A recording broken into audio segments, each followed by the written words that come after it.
If you're planning a tile project, you may want to consider penny tiles. These small tiles range from 3/4 inch to 1 inch in diameter and are hexagonal, square, or round like pennies.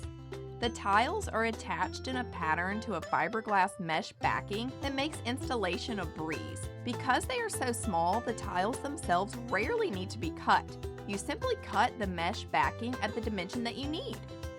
Penny tiles were popular in 1900s homes, so they're a great choice for historic renovations, but they can also make a statement in modern houses. And they're available in a variety of materials from glass and porcelain to cork and metal.